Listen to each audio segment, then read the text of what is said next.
Hello viewers, good evening. Welcome to the channel Stock Guru and KS, dedicated channel for index option traders. तो जो भी इस channel को पहली बार देख रहे हैं प्लीज़ उसको सब्सक्राइब करिए बेल आइकन दबा के ताकि टाइमली नोटिफाइड रहें। मैं रोज़ एनालिसिस वीडियो प्रेडिक्शन वीडियो के अलावा नेक्स्ट डे मॉर्निंग मेरा लाइव स्ट्रीम रहता है और मुझे ऐसा लगता है कि उस लाइव स्ट्रीम को देखकर एटलीस्ट इंडेक्स ट्रेडिंग में क्या नहीं करना है और क्या करना है उसके बारे में मैं काफ़ी डिटेल में बताता हूँ।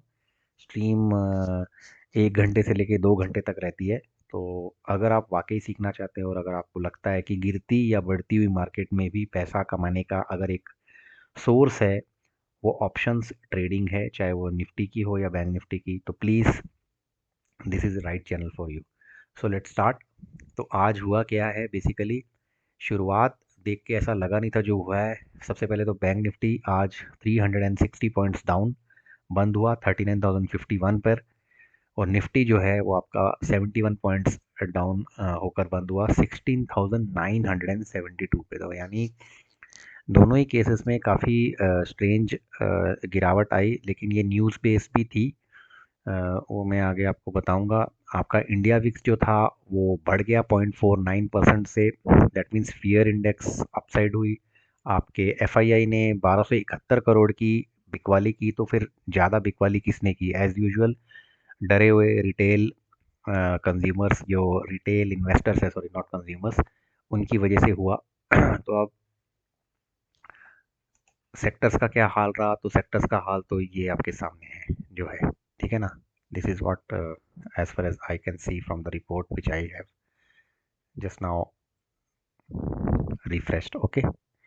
जिसमें आपको दिख रहा है आईटी, फार्मा, एनर्जी, मेटल्स, इन सब में दबाव था। तो अगर हम इसको एडवांस डिक्लाइन में देखेंगे तो कुछ इस तरह से सिनेरियो दिखेगा। तो आज सबसे बड़ी बात ये हुई है कि अदानी के शेयर्स में गिरावट नहीं आई, लेकिन मार्केट फिर भी गिर गया। ये नोट करने वाली बात है कि अदानी में गिरावट नहीं आई लेकिन मार्केट फिर भी गिरा। तो दरअसल क्रेडिट स्विस बैंक है एक, स्विट्जरलैंड का, तो उसके कुछ इश्यूज निकले जिससे वो 30% शेयर्स नीचे हुए शेयर वैल्यू में। तो उसका इम्पैक्ट पूरा पूरा दुनिया में पड़ा।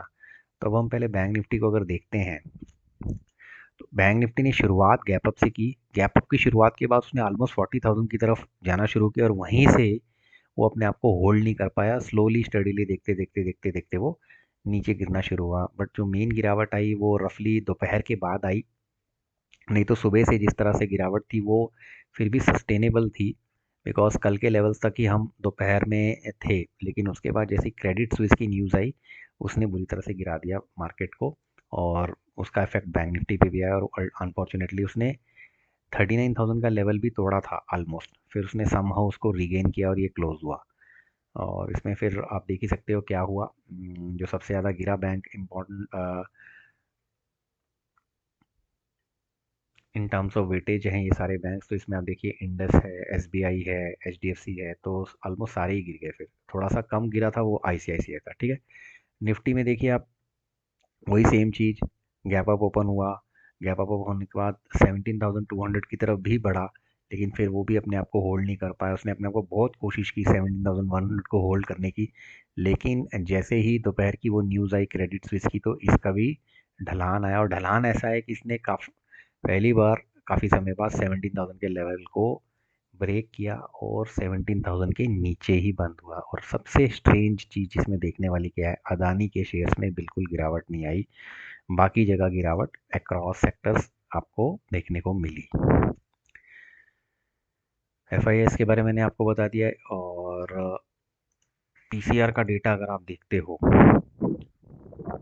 तो उसको हम लोग एक बार देखते हैं, अगर मुझे यहाँ पे ढंग से मिल जाए। बिकॉज हमेशा मुझे पीसीआर का डेटा का थोड़ा सा इशू आ रहा है नाउडेज। तो देखता हूँ अगर मेरे को यहाँ आपको शेयर कर पाया तो। तो ये कुछ पीसीआर का डेटा यहाँ पे गड़बड़ दिख रहा है, यही मेरे को प्रॉब्लम हो रहा है, इसलिए मैं इसको जनरली यहाँ पे दिखाता नहीं है। This is not the right data. PCR का डेटा नेगेटिव ही है। पीसीआर जो है नीचे की तरफ ही होगा, आई एम वेरी श्योर। तो उसको हम जाने देते हैं, because I don't have the right this thing. So ये तो जो होना था हो गया। अब हालत ये है कि हम लोग बहुत नीचे लेवल्स पे दिख रहे हैं, और इस वक्त जो हाल है उस क्रेडिट स्विस की वजह से दुनिया भर का आपके सामने 700 पॉइंट यूएस फ्यूचर्स डाउन है। यूएस के टेक के शेयर्स डाउन उतने डाउन नहीं है जितना यूएस फ्यूचर्स के यूएस 30 डाउन है। यूरोप के अंदर बुरी तरह, क्योंकि वो कंपनी जो है स्विट्जरलैंड बेस्ड है, वहाँ 4-4% तक डाउनफॉल है। तो अक्रॉस वर्ल्ड बहुत बुरा हाल है। और सिंगापुर में जो लिस्टेड हमारा निफ्टी है वो 16,837 यानी 16,837 बता रहा है। और हमारा फ्यूचर अभी तक निफ्टी का चल रहा है 17,027। तो इसको हम कैसे कैलकुलेट करते हैं, हमेशा ये आप याद रखिए अगर आपको जानना है कि कितना गैप डाउन हो सकता है। तो 17,027 जो हमारा मार्च का करंट क्लोजिंग वैल्यू है, इसको आप माइनस करोगे राइट नाउ जो भी सिंगापुर का निफ्टी फ्यूचर लिस्टेड है, ये है वो, ये सिंगापुर में लिस्टेड निफ्टी है जो दिखा रहा है 16,835। One second. दैट मीन्स हम ऑलरेडी 200 पॉइंट के आसपास निफ्टी में गैप अप खुल सकते हैं, गैप डाउन सॉरी, ओके। और दैट मीन्स 500 पॉइंट तक हम बैंक निफ्टी में भी नीचे की तरफ खुलेंगे। इसका मतलब क्या हो गया, मुझे इसका मतलब ये दिखा है कि कल हम बैंक निफ्टी में 38,500 के आसपास खुलने जा रहे हैं। और निफ्टी में हम लोग खुलने जा रहे हैं लगभग 16,750 इस वक्त। बजे हैं रात के 10:30। तो ये दो लेवल्स हैं नीचे के खुलने जा रहे हैं जहाँ पर। और इसके बाद क्या होता है तो उसका डेटा तो आप सीधा सीधा आप मेरे को इसके थ्रू ही देखना पड़ेगा। देखिए जो डेटा बता रहा है वो तो यही है कि 16,700 16,750 से नीचे तो नहीं जाता हुआ निफ्टी पॉसिबल। ये इसका लोअर लो मुझे दिख रहा है। और उसके बाद फिर हो सकता है मार्केट वहीं पे किस तरह अपने आप को होल्ड करने की कोशिश की। ऊपर तो मार्केट को बहुत प्रेशर होने वाला है। And if you see bank Nifty के केस में मैंने बोला 38,500। तो बैंक निफ्टी का जो डेटा है वो कुछ इस तरह से आपके सामने शो हो रहा है। 38,500 को होल्ड अगर वो कर पाया अच्छी बात है। अगर वो उसको भी ना संभाल पाया तो there is a very big chance of market further falling in case of bank Nifty, क्योंकि प्रेशर बैंक्स पे रहेगा ही रहेगा। तो बैंक्स पे it can go anywhere from there as low as it can go to 38,000 also. Because मुझे नहीं लगता कि हम कोई फ्लैट ओपन होंगे कल। हमें गैप डाउन ही ओपनिंग मिलनी चाहिए मेरे हिसाब से। तो यही है मेरा एनालिसिस फॉर टुमारो। बिकॉज ये ग्लोबल लेवल का क्राइसिस है। और जब आपका सिंगापुर लिस्टेड निफ्टी इतना नीचे है तो यहाँ से रिकवरी भी कुछ नहीं हो रही है। 700 पॉइंट हो गया है। तो 2-2:30 बजे तक अगर कोई, देखो यूएस के फ्यूचर्स या यूएस मार्केट रात के 2-2:30 भारतीय समय के अनुसार 2-2:30 बजे तक चलती रहती है। तो अब आखिरी आखिरी समय में कुछ हो जाए तो आई कांट से। बट इस वक्त के हिसाब से जो मेरा एनालिसिस है मैंने आपको बता दिया है। आप एनालिसिस से एक आइडिया लगा सकते हैं, बट रियल अगर आपको समझना सीखना है तो आपको इस चैनल पे रोज़ लाइव स्ट्रीम पे आना पड़ेगा।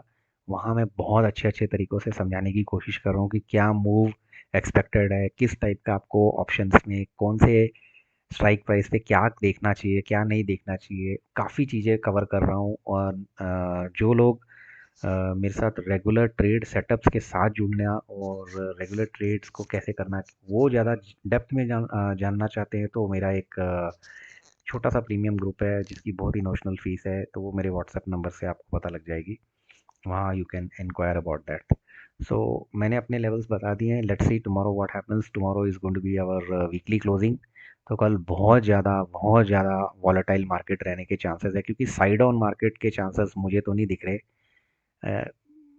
और इनफैक्ट अभी तक के चीज़ों से तो ऐसा लग रहा है कि हम गैप डाउन ही होंगे।